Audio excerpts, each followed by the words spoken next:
Welkom bij de lezing Wij zijn de verandering. Hetgeen waar we het over gaan hebben vandaag, dat is over liefde en angst. En je hoeft je er niet van bewust te zijn. Maar als je alles in het leven afpeilt, binnen jezelf en buiten jezelf, kom je eigenlijk maar op 2 dingen uit. En het is heel zwart-wit, maar het is niet anders. Het is angst of liefde.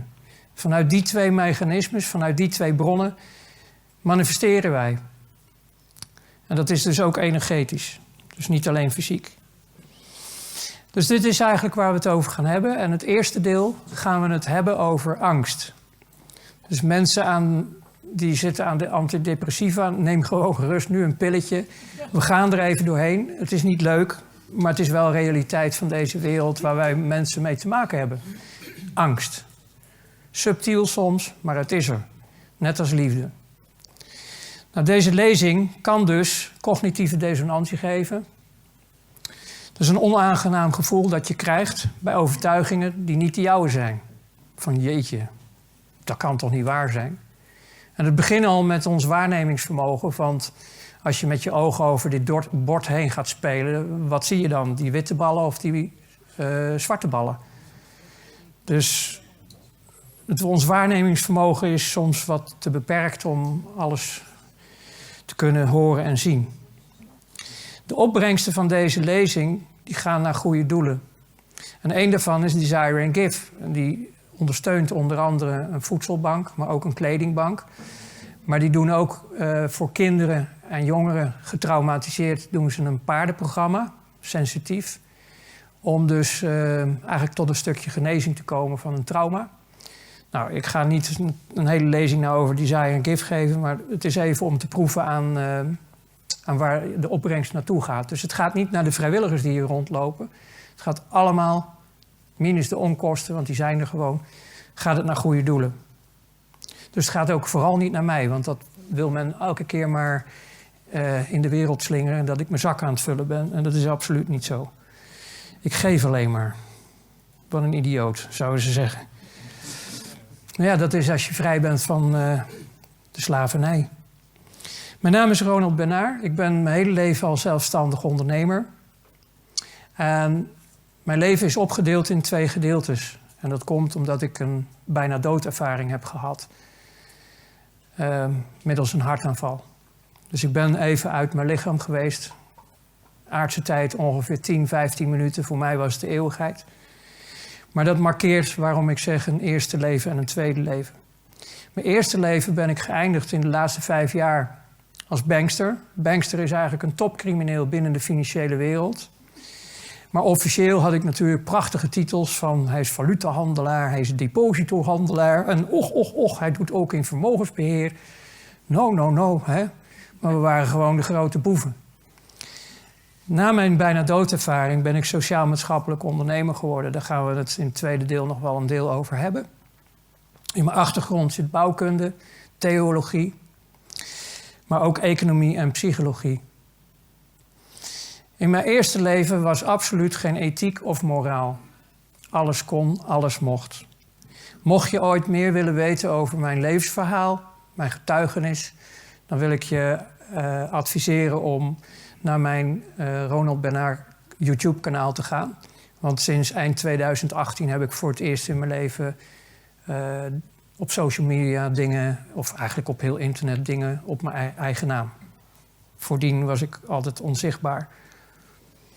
Dus daar kan je eigenlijk alles te weten komen over mijn leven. Ik zei het er net wat chic, hè, met valutahandelaar en zo. Maar plat gezegd was ik uiteindelijk een loopjongen van het grote geld. En niet alleen ik, het was het team waar ik in participeerde. En wij deden eigenlijk alle vuile klussen. En wij deden dat voor de Gouden Driehoek. In de Gouden Driehoek zaten toentertijd 8.000 tot 8.500 mensen. Die zie je niet op internet. Daaronder zit een hele structuur en daar zullen we het straks nog wel even over hebben. Want die zorgen ervoor dat wij altijd beneden blijven onder controle. En aan de andere kant al het vermogen, de echte waarde bij, worden weggezogen. Maar die verdorven mentaliteit en de grote manipulaties die ik zelf deed, maar in opdracht van de Gouden Driehoek binnen het team, die hadden dus een mentaliteit die je weinig of niet kan uitleggen. En daarin heb ik uiteindelijk een document gevonden hier op aarde. En dat zijn de protocollen van de wijzen van Zion. Nou, er is heel veel om te doen, dat weet ik. Maar ik blijf toch volharden om dat aan te bevelen. Want daarin leer je eigenlijk werkelijk van waar ik vandaan kom. En ik weet, het is een falsificaat en het is dit en het is dat. Maar als je wat dieper onderzoek doet, dan kom je erachter, en er is onderzoek naar gedaan, dat de Constantinopelbrief van 1489, dat die de basis was voor het uiteindelijke document, de protocollen van de wijzen van Zion. Adam Weishaupt in 1776, die heeft ook weer herschreven, de Illuminati-protocollen. En zo is het verder en verder en verder gegaan tot uiteindelijk de protocollen van de wijzen van Zion. Mocht je ze gaan lezen, dan moet je een paar dingen echt weten. Het woord God in de protocollen, dat staat voor Satan.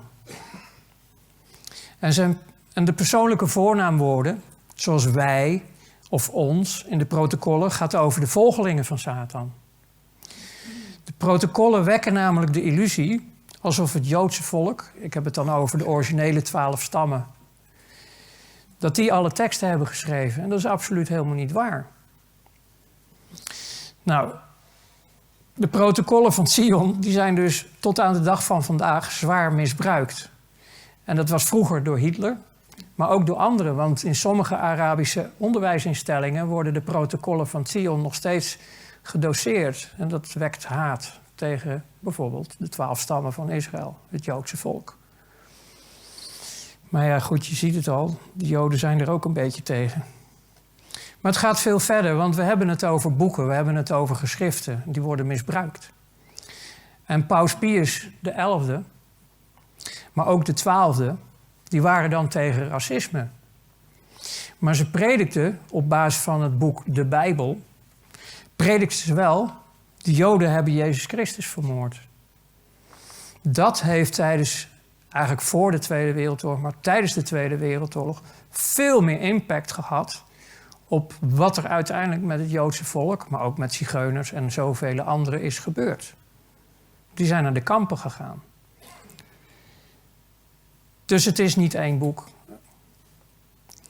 Maar ja, de vraag is dan, moeten we alle misbruikte geschriften gaan verbranden? Of dienen we onze eigen verantwoordelijkheid te nemen? Want dat boek op zich zet niet aan tot iets. Dat beslissen we zelf. Ik heb dit al een keer verteld in een van mijn interviews. Maar ik weet het van vroeger, toen ik nog voor ze werkte. Want binnen die gouden driehoek zitten ook satanisten. Minstens de helft. En ik vond het allemaal maar koekoek. Ik vond het grote idioten als het ging om spiritualiteit, want ik geloofde nergens in. Maar hun wel. En ik wist ook dat hun de openbaringen aan het volgen waren. Letterlijk. Dus niet de christenen, maar de satanisten. Die volgen de Bijbel letterlijk. En ik vroeg me eind 2019 af of het nu al zover was dat het 4e zegel is verbroken. Want het 4e zegel, dat staat in Openbaringen 6, vers 7 tot en met 8. En ik ga het niet helemaal voorlezen. Maar er staat, ze kregen toestemming om een 4e deel van de aarde dood en verderf te zaaien. Dat is nogal wat. En hoe kunnen die volgelingen van Satan dat dan uitvoeren? Want met de huidige bevolking praat je over 1,97 miljard mensen die dus op de nominatie staan om te vertrekken de komende tijd. Maar hoe kunnen ze dat dan uitvoeren? In 2017 ben ik begonnen met mijn levensverhaal te vertellen en dat was toen in een cyclus van 5 delen met Irma Schiffer van DVM-TV. Ik had vertrouwen in haar en ik heb toen voor het eerst in mijn leven alles verteld. Maar ik vertelde toen in deel 2 dat het onder andere middels vaccinaties kan. Want ik zei het daar letterlijk van, dat gaat tot aan vaccinaties aan toe. We krijgen in één keer een pandemie. En heel Nederland rent naar de dokter voor zijn spuitjes. En ik refereerde daarin ook naar 2009, die komt straks ook terug. En wat zien we nu de laatste jaren? Wat is er gebeurd? Dus dat is één manier. Nog een manier is via Agenda 2030. En in Glasgow was COP26, de Climate Change Conference. En daar zijn dingen besloten. Steenkool wordt weggesaneerd. Er wordt nog heel veel energie opgewekt met steenkool. Dat wordt weggesaneerd, dat gaan ze stoppen. Dat betekent dat er sowieso al een tekort komt aan energievoorziening. Met andere woorden, de prijzen van energie zullen omhoog gaan vanwege de tekorten. Nou, en dan komt er dus meer druk op bijvoorbeeld kernenergie, aardgas en fossiele brandstoffen. Maar het is precies met de aardgas en fossiele brandstoffen dat kunstmest wordt geproduceerd. En dan hoef ik het daar niet mee eens te zijn dat dat de manier is om voedsel te produceren. Het is wel wat de wereld doet. En hoge energieprijzen zorgen er nu al voor dat er veel minder kunstmest wordt geproduceerd. Die fabrikanten die zeggen, nee, hier gaan we niet meer in mee. En met een lagere kunstmestproductie heb je dus veel minder voedselopbrengsten. Als je dan ook nog een oorlog creëert met Wit-Rusland, of met de Oekraïne en met Rusland, West-Rusland in dit geval, dan heb je dus ook de graanschuren te pakken, want Wit-Rusland doet daar ook in mee. Want de Oekraïne kan nu bijvoorbeeld via zijn havens geen graan meer exporteren. Je creëert dus allemaal tekorten.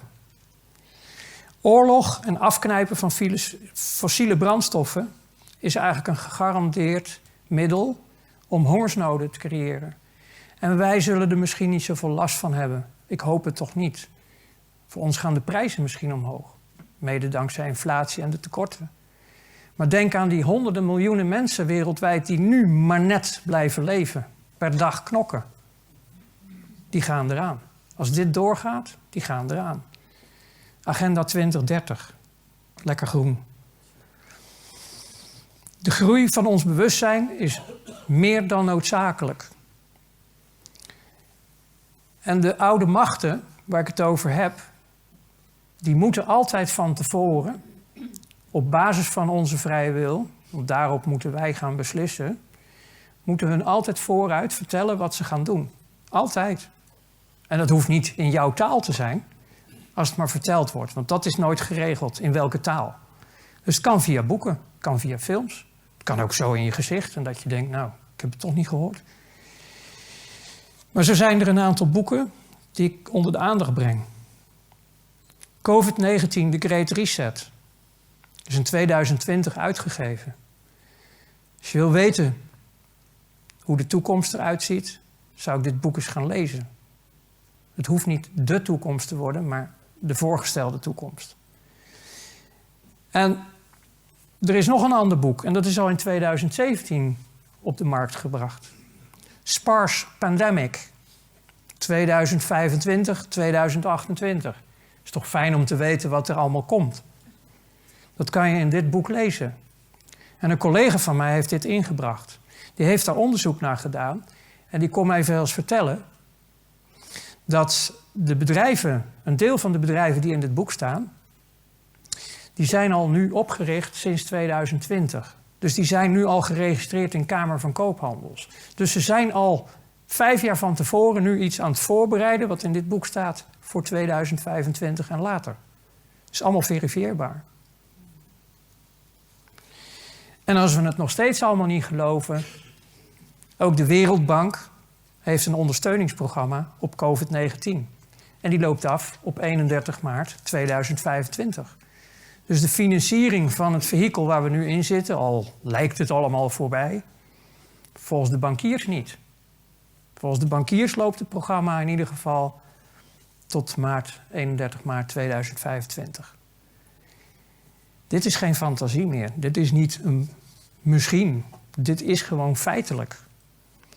Deze hele lezing baseer ik me alleen maar op mainstream en de bronnen binnen het reguliere. Ik ga niet speculeren, ik ga ook niet iets bedenken. Ik baseer me op de bronnen, zoals de Wereldbank, de boeken enzovoort. De hele lezing door doe ik dit. Dus, het lijkt wel een boekenweek, want ik geef leestips, terwijl ik zelf nooit tijd heb om te lezen. Desalniettemin, ik ken de inhoud wel. De protocollen van Sion geef ik als leestip. Vanuit de Bijbel het boek Daniel en het boek Openbaringen. De Sparse Pandemic en de COVID-19, de Great Reset. Het is allemaal gratis op internet als pdf te downloaden. Dus daar hoeft het niet in te zitten. Sommige zijn heel saai. Maar ja, als jij een beetje wil weten waar die oude wereld naartoe dendert, is het toch handig om te weten wat eraan zit te komen. Dan kan je ook anders kiezen. Want de oude machten proberen altijd je ware potentie te onderdrukken. Want we hebben heel veel potentie. Dat laten we ook wereldwijd zien. Maar ik heb het nu over jou en mij. Ze zijn zo bang voor ons. Dus creëer je heel veel weerstand en tegenslagen. Zo hou je ons onder de knoet. En de grap is, die weerstand en die tegenslagen, die geven je juist de kans om sneller tot je zuivere potentie en doelen te komen. Dat kan het met je doen. Als iemand zegt, ik zit in de put, dan vraag ik altijd, heb je de bodem al geraakt? Want daar gaat het gebeuren. Als ze er nog niet zitten, help ik graag aan mee om ze die bodem te laten raken. Ik heb het er zelf ook natuurlijk een paar keer meegemaakt en ik ben er niet slechter van geworden. Ik ben een beetje een soort van mens geworden weer. In plaats van een monster. Dus de oorzaken van weerstand, dat zijn heel veel externe weerstandsmethodieken van de oude machten op aarde. Hun grootste is angst. Daar hebben we het ook over in deel 1. En deze werkt met leugens, met zwarte magie, met desinformatie, met zielenvangers, een hele belangrijke om je ziel te vangen. Crisis en oorlogen, nou, heel actueel. Het creëren van illusies. Het lijkt dit, maar het is dat. We gaan allemaal dood. Mammonische middelen, dat zijn geldmiddelen. En numerologische berekeningen. Ik ken dat nog van vroeger. Ik moest er altijd om lachen. Dan kwam je bij de beurs en dan had je allemaal van die soort van kraampjes, om het maar zo te zeggen, waar de numerologen zaten. En heel veel beurshandelaren consulteerden eerst de numeroloog voordat ze gingen beleggen. Ja, dan denk je dat het serieuze mensen zijn die een studie hebben gehad en weten hoe economie in elkaar zit en hoe marktbewegingen zitten enzovoorts enzovoorts. En ze laten zich leiden door de numerologie. Het gaat ook niet altijd goed, hè? Voorbeelden. De creatie van crisis en angst. Nou, deel 1. Ik ga maar tot deel 25. Nee hoor. Ik weet niet, sommigen van jullie zullen 2001 nog weten. Dat is anthrax. De briefjes bij overheden, maar ook bij ons in de bus. Met anthrax. Als je dat aanraakte, ja, dood. Een gif. Het was vreselijk. Dus we gingen allemaal dood. Gelukkig kwam e-mail. Maar anders waren we dus allemaal dood. Maar SARS, 2003, onthoud die even, want die komt zo nog terug. SARS, wauw, 50% kans om dood te gaan. Maar we gingen allemaal dood. En dat ging eigenlijk zomaar door en door en door, want je ziet de opsomming al. 2008, de economie stortte in, we gingen allemaal failliet. Het einde van de wereld. In de Golf van Mexico, BP Oil, in de bodem van de oceaan, verkeerd geboord. Oeps, lekje. En het was niet te stoppen. En alle zeeën zouden vergiftigd worden. We gingen allemaal dood. Maar ook vanuit het niet-reguliere, maar vanuit het alternatieve, hadden we 2012. En dat is niet voor iedereen. Maar er waren er zat die zeiden, ja, eind van de wereld. Want de Noord-Spanjolen en de Zuid-Fransen, die dus om de Pyreneeën heen woonden, zagen hele volkstammen de bergen ingaan in 2012. Want die werden opgehaald door buitenaardse, want de aarde ging verdwijnen. Het ging kapot. Dus je ziet, het maakt niet zoveel uit waar het vandaan komt. Het komt uit alle lagen. En dat kan je juist in die protocollen van Sion zo goed ontdekken. Nou, Noord-Korea, 2013, met zijn raketjes. Ze zijn nog steeds bezig met die raketten in Noord-Korea. Wanneer gaat die derde wereldoorlog nu beginnen met Noord-Korea? Ze blijven maar schieten met die raketten. Maar toen was het heel erg. Ebola. ISIS. Wow. Die extremisten die gingen ons allemaal de keel afsnijden als we ons niet bekeerden. Want de moslimbroeders werden ook afgesneden hè, als ze niet het geloof van ISIS gingen aanhangen. Nou ja, het gaat maar door. Zika, fake news, de migrantencaravan, hè, al die immigranten die zouden komen. Ja, en toen de mazelen op 2019, we hadden al die prikjes ooit gehad, maar ja, toch kwamen die er weer aan. Hè. We gingen weer allemaal dood, dus we moesten weer eigenlijk ons gaan beschermen tegen de mazelen. Gelukkig liep dat met een sisser af, maar ja, toen kwam het coronavirus. Jeetje, mina, en de regering maar zeggen niks aan het handje in het begin. En toen bleek dat we eigenlijk allemaal op hok moesten, want we gingen allemaal dood. Toen gingen we onze eigen gevangenis financieren. En we werden allemaal OK-medewerkers met een mondkapje in de supermarkt. Of had u het ook, dat je af en toe in zo'n supermarkt kwam en dacht, heb ik het nou goed gezien? Volgens mij liep daar iemand zonder mondkapje. Ik ga eens kijken. Ja, en dat je elkaar niet kende, maar in ene keer was je vrienden. Maar ja, het heeft ons flink bezig gehouden. Zo snel kan de wereld veranderen als de macht zich gaat uitoefenen en wij niks doen. Omdat we in die angst worden gedrukt. Maar goed, in 2021 bleek vanuit de medici, veel doktoren die het hart op de goede plaats hebben, dat er toch een waarschuwing was. Want de griep die was in 2020 verdwenen. Een raadsel, maar de griep was verdwenen. En in 2021 kwam de griep weer terug. En het zou een tsunami worden. Met kans op vele hartaanvallen. Dat laatste is wel gebeurd. Vele hartaanvallen. Dat eerste niet. Maar ja, het schijnt toch die griep-tsunami te zijn. Hè? Al die sporters op het veld. Boem. Ja, en deze twee, die 2022, die had ik eind vorig jaar al in deze slide gezet. Want toen zijn we weer begonnen met lezingen geven. En nu zitten we er middenin. De kans, het is op herhaling, hè, want 2008 hebben we net overleefd, dat toch de hele economie gaat instorten. We raken alles kwijt. Razernij alom. En een kanshebber, met stip binnengekomen eigenlijk in 2021, dat is een beperkte derde wereldoorlog. Want een volledige derde wereldoorlog zal het zeker niet worden. Dat klopt niet met de openbaringen.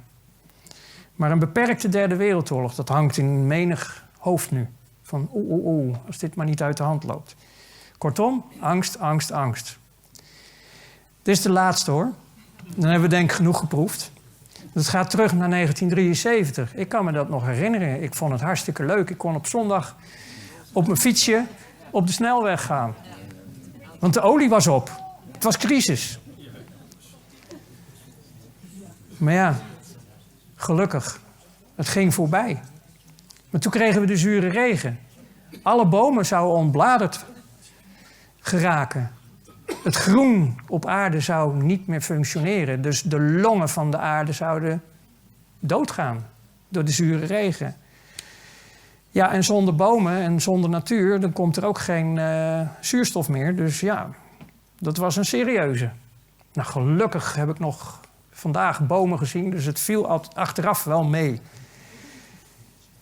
Het gat in de ozon. Jeetje mina. Foto's van NASA, hoe erg het wel niet was. Gelukkig kwamen er van die zonnebrandcrèmpjes van factor 40 en 50... en we sopten ons helemaal in. En toen kwam er huidkanker. En we hebben nooit begrepen van waar het nou door kwam. Door die zon of misschien door die crème. Gelukkig ging het voorbij.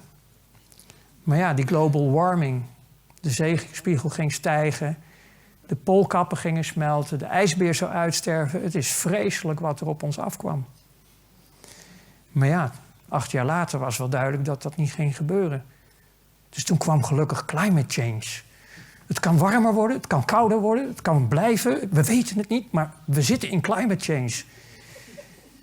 En de wetenschap weet al van heel lang, door boringen in de ijskappen, waarin ze tienduizenden jaren kunnen meten, dat het heel normaal is dat het klimaat een beetje naar boven gaat en naar beneden. Wij hadden in de middeleeuwen, dat kan je op de schilderijen zien, Een mini-ijstijd. Toen schaatsten we op de zee. En volgens NASA, die toch wel aan eigenlijk de verkeerde kant van het spectrum staat, die loopt ook al de hele tijd te gillen van we gaan weer naar een mini-ijstijd. De zonnevlammen nemen af, enzovoorts, enzovoorts. Polshift, nou, van alles aan de hand. Dus die climate change, dat is misschien de eerste in die hele rij die klopt. Alleen we hoeven er niet bang van te zijn, want het is altijd al zo. Maar ja, door die climate change zitten we wel met die CO2, hè? En laat dat nou net een bouwsteen zijn van het leven.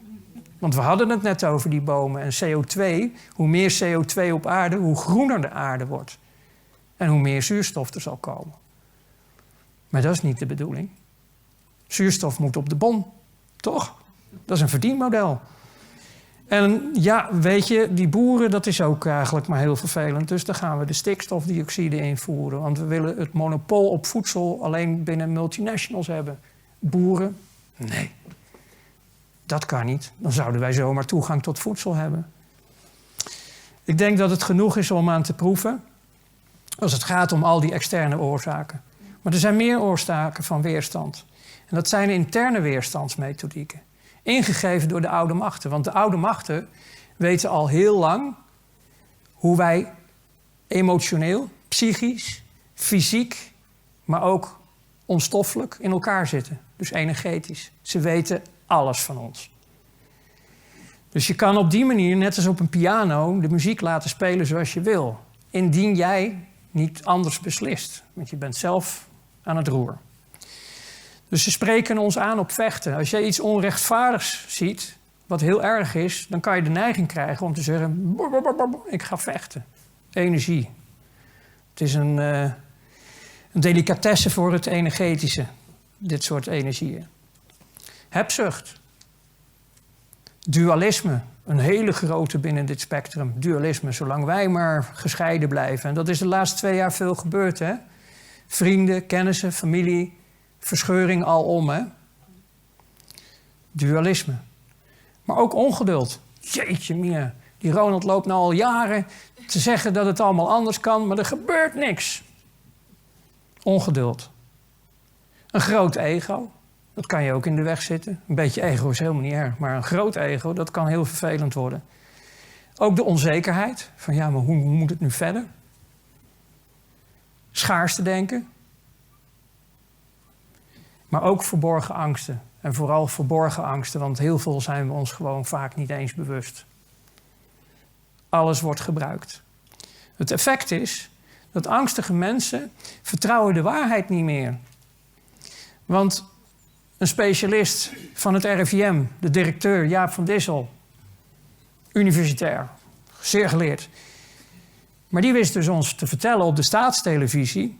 Kortom, wetenschappelijk bewijs voor mondkapjes ontbreekt daar domweg voor om besmettingen en overdracht te voorkomen. En iedereen liep uiteindelijk met zo'n ding op. De angst maakt zo dat je niet meer kan horen en niet meer kan zien. Dat is ook in de Bijbel beschreven dat er een tijd zou komen van raadloosheid, waarin de mensen ziende blind zouden zijn en horende doof. Nou, bang, hier heb je hem. Maar het gaat nog veel verder. Op diezelfde staatstelevisie, dat was allemaal in 2020...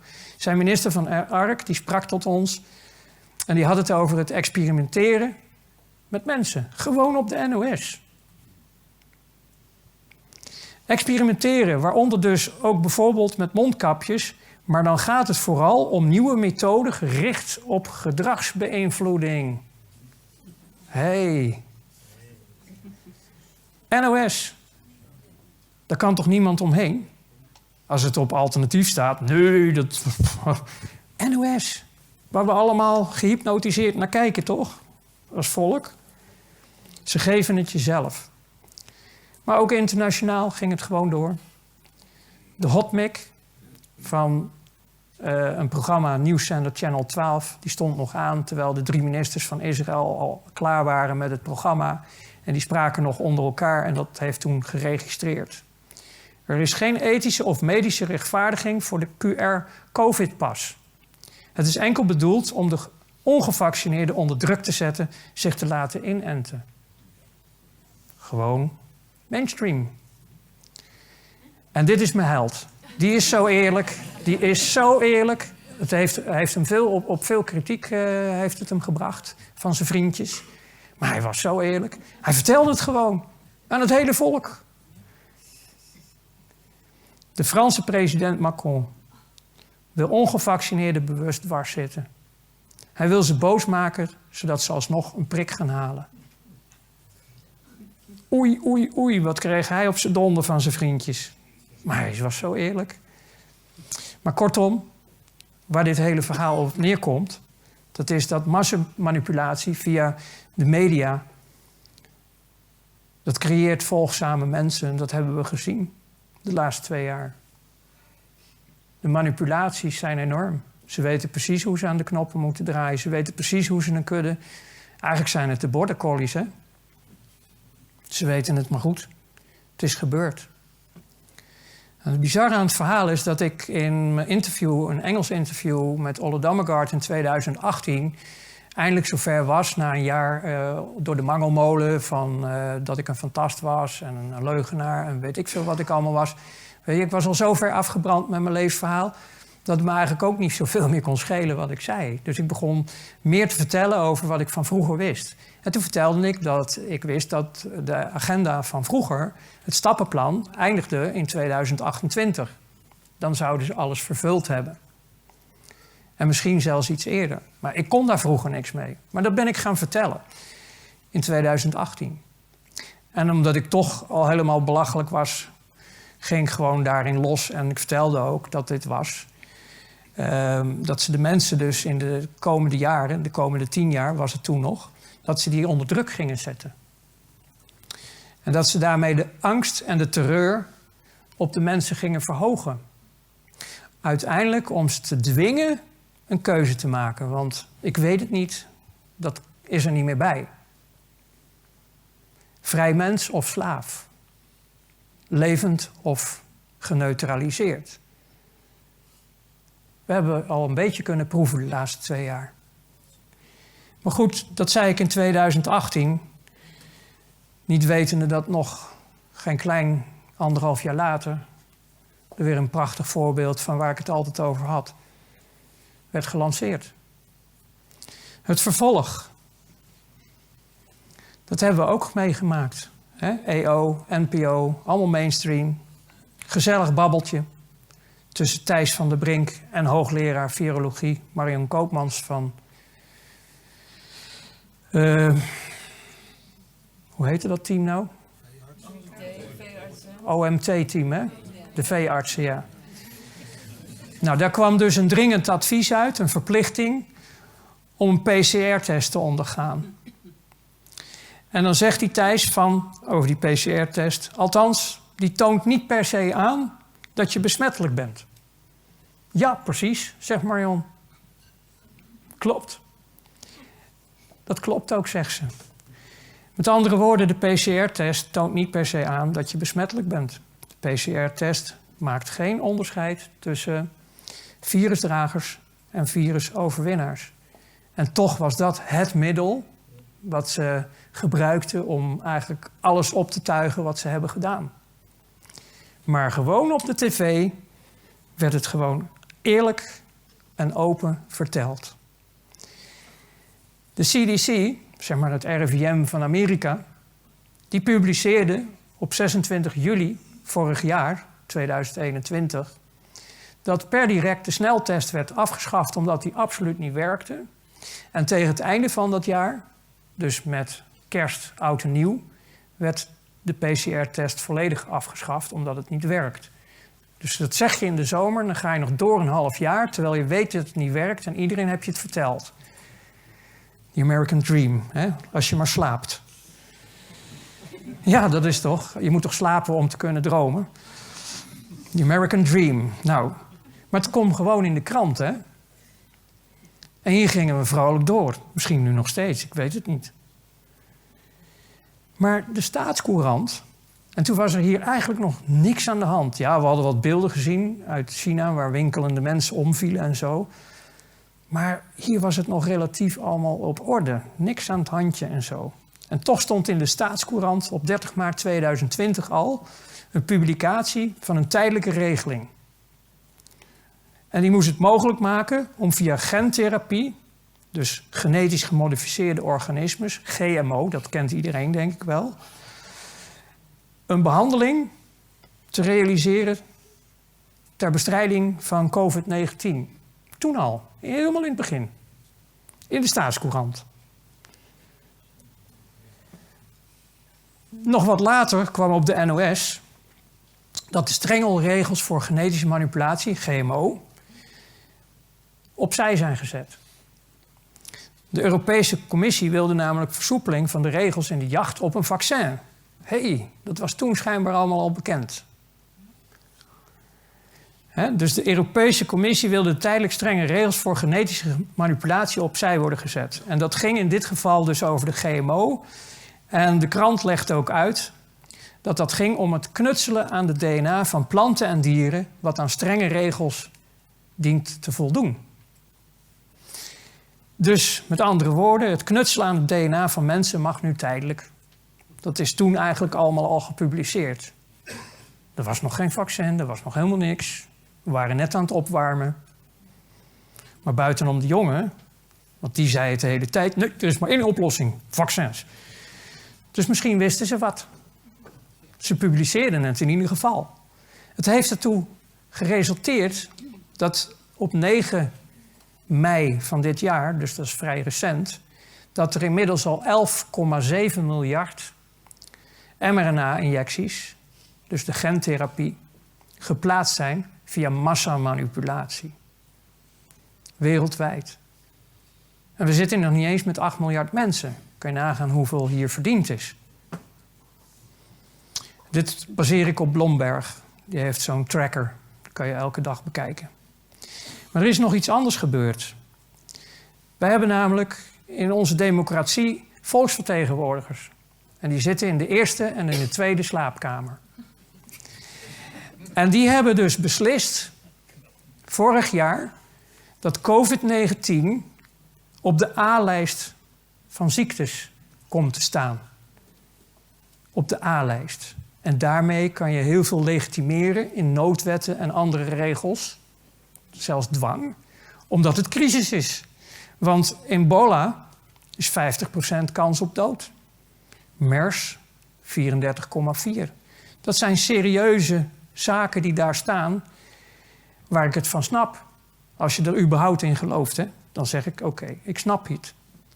Zelfs de SARS komt met 9,6 behoorlijk uit de hoek zetten. Maar COVID, die dan gemiddeld een 0,15 mortaliteitsrate heeft, dus 0,15% kans om eventueel te overlijden, dat is nog minder dan de griep, want die heeft 0,16. Dit zijn allemaal cijfers die je kan downloaden bij het RIVM. Hè? Dat zijn de instituten waar we het van moeten hebben.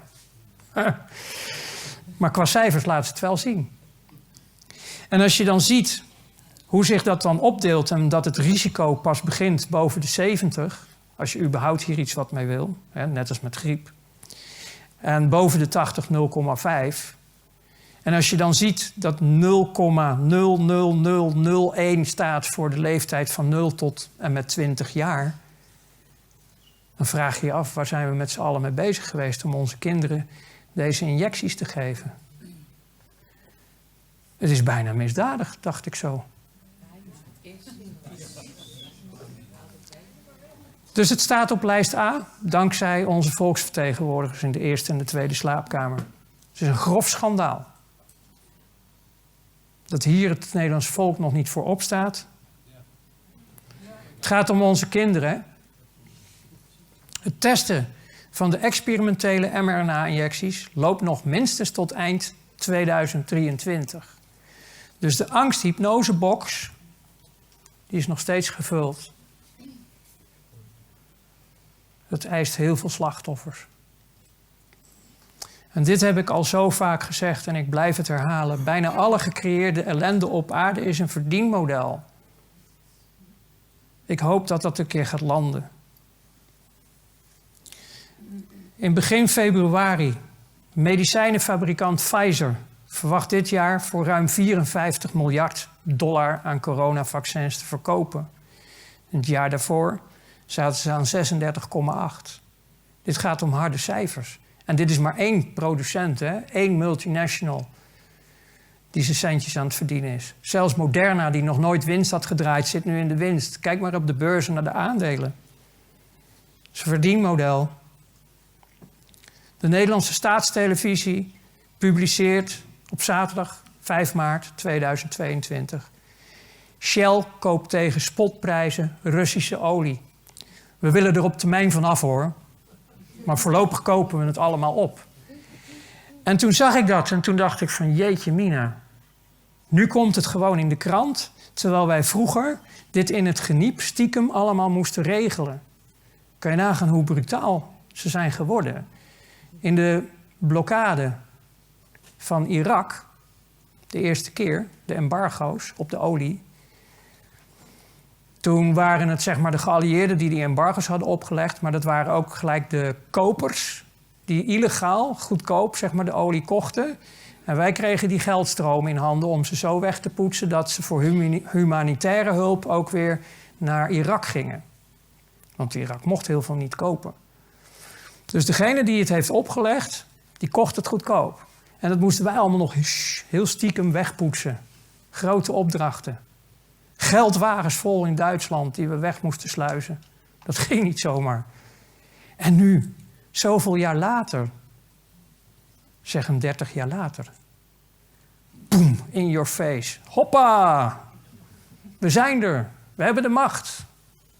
Ze doen niks meer. Dus we kunnen het allemaal zo in de krant zetten. Oliebedrijven profiteren van de prijsstijgingen op de rode beurzen. En de EU heeft ons allemaal opgeroepen om alles te weren aan handel met Rusland. Geen energie meer van Rusland. Niks meer met Rusland. Het is gevaarlijk.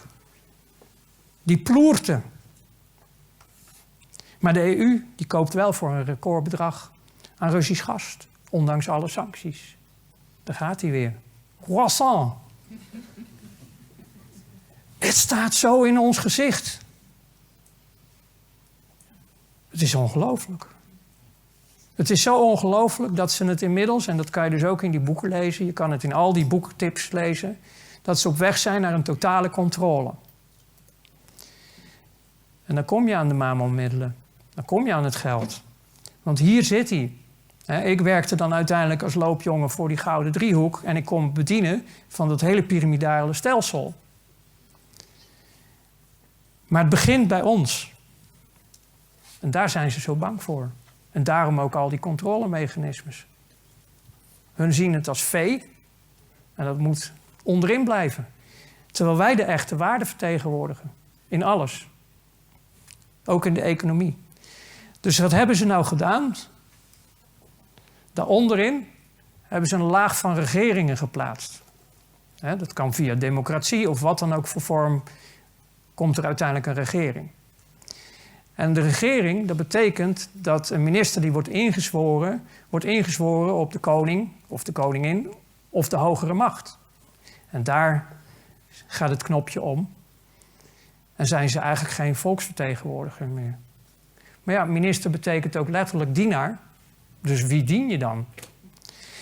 En hun zijn de belangrijkste schakel om alles wat daarboven zit in stand te houden. Want dat onttrekt constant waarde. Want boven die regeringen zitten dus die multinationals. Pfizer staat er toevallig in dit voorbeeld gewoon tussen. En daarboven zitten de normale banken. Daarboven de centrale banken. Zoals de Centrale Bank Europa, maar ook de Bank of England van Australië.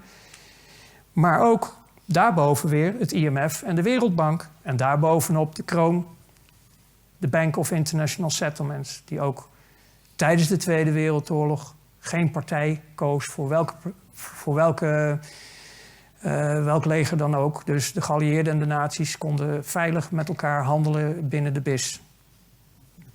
Een hele nare geschiedenis. Maar dat was wel zeg maar het hoofdkantoor, de hoofdkantoren waaruit van bovenaf de instructies naar beneden gingen. En er wordt dus constant waarde onttrokken. En aan de andere kant via wetten en regels, legers, politiediensten, tegenwoordig zelfs BOA's, wordt alles onder controle gehouden. Een volledige uitleg over hetgeen waar ik het net over had, dat is te zien op YouTube bij een kanaal Bee of Joy. En dat is een lezing uit 2016 en daar ga ik er heel diep op in wat dit allemaal is. Actueel toevallig, inflatie, geldontwaarding, is diefstal. Want in die lezing van 2016 heb ik het erover dat wij allemaal vanaf geboorte schuldslaven zijn. Dus de oude slavernij is vervangen door een schuldenslavernij. We zijn namelijk levend in een schuldeneconomie.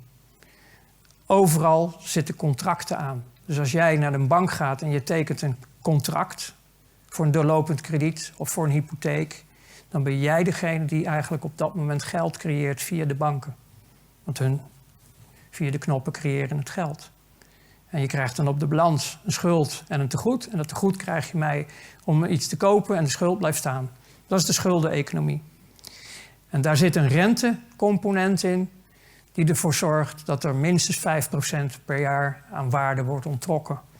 Inflatie, waar we nu veel over horen, is een regelrechte diefstal van jouw waarde.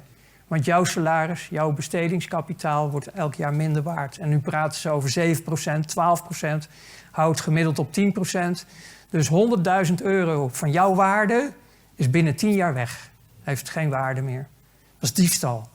Dat wordt allemaal uitgelegd in die 2016. Fractioneel bankieren, het opdelen van, het is een heel verhaal. Schuldenslaven, daar moeten we vanaf.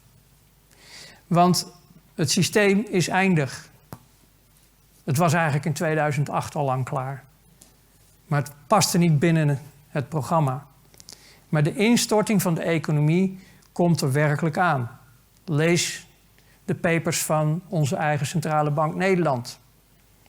Want die hebben zich al opgeworpen als het beste jongetje van de klas om, als het meezit in 2024, te beginnen in Nederland ook met de Central Bank Digital Currency. Dat is een wereldwijde digitale munt uitgegeven door de centrale bankiers. Dat kan nu omdat we al zo lang nu gewend zijn aan de cryptomunten, de cryptocurrencies, 3000 verschillende soorten minimaal. Het is zo geïntegreerd en het is zo decentraal en zo onafhankelijk en vrij en dit en dat. Ja, dag. Het was om ons klaar te stomen voor hun eigen systeem, wat altijd al het systeem van hun was. Het is alleen losgelaten op de mensen. Lees de papers van 1995, de white papers over cryptocurrencies van de geheime diensten. Daar komen die documenten vandaan. Het is niet van ons. Het is ons gegeven om ons warm klaar te maken voor hetgeen wat er nu aankomt. Dat kan je via de cbdctracker.org kan je het helemaal volgen. En wie initieert het? De Bank of International Settlements, de Wereldbank en het IMF. De minister van Financiën van Engeland heeft ook een YouTube-filmpje waarin hij helemaal enthousiast uitlegt wat er aan zit te komen met de digitale munt. Die programmeerbaar is, hè? Ze bepalen dan ook gelijk hoeveel broden je kan kopen of wat dan ook. Totale controle, want cash is weg. Zit eraan te komen. Nederland hoopt in 2024 volle bak te kunnen gaan. Er zijn 5 landen, maar misschien is het al achterhaald, die hebben gezegd we doen niet mee. Denemarken, Ecuador, Finland, Haiti en Tunesië. Maar heel veel landen doen dus mee. Die zitten in een experimentele fase, een onderzoekfase. Of die zijn al aan het oefenen met een pilot. Nigeria die draait al volledig. En het hoeft niet zo te zijn dat dat dan een CBDC is, hè? Een Central Bank Digital Currency. Elk land mag het zijn eigen naampje geven, zijn eigen smaakje. Dat bekt wat beter. Van ja, we hebben onze eigen... Maar het is allemaal één pot nat. En dan komen we bij de smartphones. In Duitsland in 2019 heb ik daar vooral voor gewaarschuwd richting gezondheid en met name voor de kinderen. Er zijn nu drones ontwikkeld die jou al op afstand kunnen vermoorden op basis van je smartphone. Er is heel veel aan technologie als het gaat om jou en je smartphone. Maar het was zo handig. Het was zo makkelijk en we zijn erin gerommeld. Net als de cryptocurrencies. En in 2021, misschien zelfs in 2020, maar in 2021 hebben we het voor het eerst zich zien keren tegen ons. Want we kregen in ene keer een QR-code. en het vaccinatiepaspoort. En dat zijn allemaal voorlopers van waar het ze werkelijk om gaat. Dat is de Digital ID. Want dat is een heel krachtig tool en geeft een ultiem toezicht en controle op de deelnemende mensen. China is altijd de proeftuin geweest, het voorbeeld. Maar wat wij krijgen is een China 4.0. En Nederland en Finland zijn de kartrekkers hierin.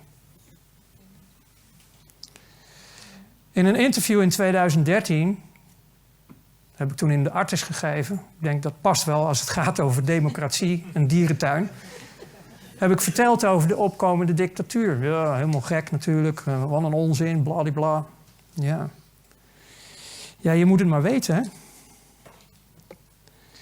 Een roepende in de woestijn, zo is het vaak geweest. Maar de digital identity, die is dus voor de burgers en bedrijven om toegang te krijgen tot, kort gezegd, het leven. Gezondheidszorg, financiële diensten, dus je bank. Het reizen en mobiliteit wordt ook onder controle gezet. De e-handel, dus de digitale handel die je via je webwinkels doet. Maar ook de sociale platformen zoals LinkedIn of wat dan ook. Maar ook je diensten van de overheid, wat je nu al met een DigiD-code doet. Tenminste, niet iedereen natuurlijk, misschien hier niemand, maar er zijn veel mensen die de DigiD hebben. Wat eigenlijk een voorloper is van wat nu komt. Het begon allemaal met een SOFI-nummer. Nou, toen ben ik gelijk uitgeschreven uit Nederland. Telecommunicatie. Het hele spectrum van het leven wordt onder controle gebracht via de Digital ID. Maar het is zo handig en het is zo makkelijk. Het is voor ons. Want stel je voor, je bent op een camping in Spanje en je stoot je hoofd en ja, bloed. En dan is het toch fijn dat we via je account gelijk alles van je weten, zodat we je kunnen helpen. Dit is een bron, waar ik het nu over heb, van het Wereld Economisch Forum van 2018. Dus het is al een tijdje officieel bekend. Maar ja, dat ging toch nooit gebeuren? Nou, als je Openbaringen kent, dan wel. Weet u het nog? De satanisten volgen het, letterlijk. Het is saai, maar ik lees het toch even voor. En het maakt dat aan allen, de kleinen en de groten, de rijken en de armen, de vrije en de slaven, een merkteken gegeven wordt op hun rechterhand of op hun voorhoofd. En dat niemand kan kopen of verkopen dan wie het merkteken, de naam van het beest of het getal van zijn naam heeft. Hier is de wijsheid. Wie verstand heeft, berekent het getal van het beest. Want het is een getal van een mens. En zijn getal is 666. Met je hand, contactloos, betalen. Makkelijk, hè? Poep. 666, Openbaringen 13, vers 16 tot en met 18. En daar hebben we hem. Kun je zo downloaden. Een patent uit 2020 van Microsoft. Met heel toevallig 060606. Als je daar allergisch voor bent, dan zeg je nou, ik wacht wel even. Ik dien het wel iets later in. Maar nee hoor. Je kan toch niet zeggen dat ze geen humor hebben, die satanisten. Dat verzin je toch niet? In al die patentreeksen, dat je dan precies dat nummer krijgt. En dan ook nog toevallig voor een totaalcontrolesysteem. Jongen, wat een toeval weer allemaal. Maar goed, om je voortaan veilig te voelen, is een totale controle en vaccinaties op regelmatige basis nodig. Anders zijn we nooit meer veilig in deze angstwereld. En het patent heb ik ingekleurd. Het is normaal een zwart-wit en het linkergedeelte hoort er helemaal niet bij. Het gaat echt over AI, Artificial Intelligence, en alles rechts daarvan.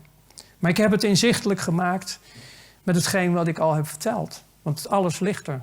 Alles is klaar om uit te rollen. Of is al uitgerold.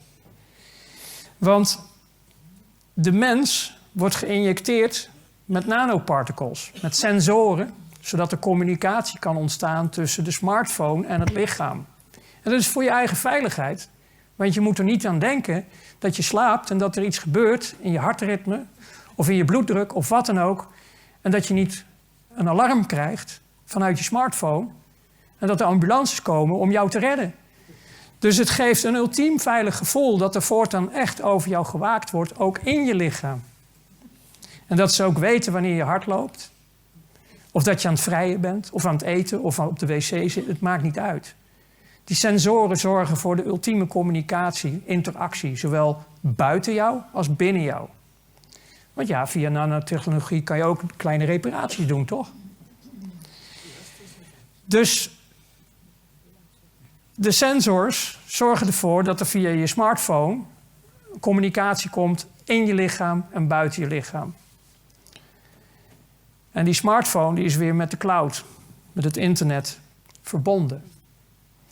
Daar zit jouw digital identity om toegang te krijgen tot het leven.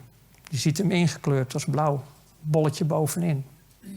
En die zitten weer gekoppeld aan artificial intelligence en die draaien op quantumcomputers. En quantumcomputers hebben een rekenkracht vergelijkbaar met de huidige computers op aarde. Die moeten over iets 30, 40 jaar doen om het uit te rekenen. En een quantumcomputer doet het in een aantal uren. Dus een enorme rekenkracht. Maar het is al bijna antiek. Want Microsoft is in combinatie met IBM al 20 jaar bezig met de synthetische DNA. En die hebben ze nu al zo ver ontwikkeld, een kopie van ons DNA. Synthetisch DNA, die kan eigenlijk op 3 tot 4 strangs van DNA, synthetisch DNA, kunnen ze alle werelddata opslaan in zo'n klein pakketje. En die zijn nog veel sneller als de quantumcomputers. Dus er komt een gigantische race aan als het gaat om dataverwerking en controle daarin. Als je daar nog algoritmes op zet van wat mag iemand wel zeggen, niet zeggen, wat mag iemand wel doen en niet doen, nou dan kom je aardig in de buurt. Maar goed, om het economisch verkeer nog te laten plaatsvinden met een soort van basisinkomen, is het handig om een geprogrammeerde CBDC te hebben. Met andere woorden, het plaatje is rond en het patent ligt er. Het is allemaal klaar. En deels al uitgevoerd. En waarom heb ik die andere patenten ernaast gezet? Omdat ik erachter kwam dat in die 2003 via het Instituut Pasteur de patenten zijn geclaimd op het SARS-CoV. Het komt dus uit een laboratorium. En dat is internationaal met elkaar ontwikkeld. Dus een bestaand virus is omgezet naar een biowapen, zal ik het maar noemen. En gepatenteerd. En dat is dus in het eerste patenten zijn in 2003 vastgelegd. In 2011 de tweede patenten. En in 2019 zijn de derde patenten vastgelegd. Via het Louis Pasteur. Dus via patenten kan je heel veel te weten komen over wat er werkelijk in deze wereld gebeurt. Maar het blijft nog altijd één ding, en dit is een hele belangrijke.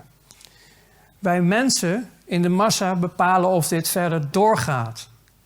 Want hier zie je hem weer, 2018, net als die andere. Dit is een PDF van de Europese Commissie. De roadmap naar een vaccinatiekaart. Een paspoort voor alle EU. Ligt gewoon vast. En de laatste keer dat die is bijgewerkt was in het derde kwartaal van 2019. Derde kwartaal 2019. Dus er was nog niks aan de hand. Maar in 2022 was het 100% volgens hun zeker dat we overgingen naar een vaccinatiekaart, een vaccinatiepaspoort. En in 2018 lag het al vast.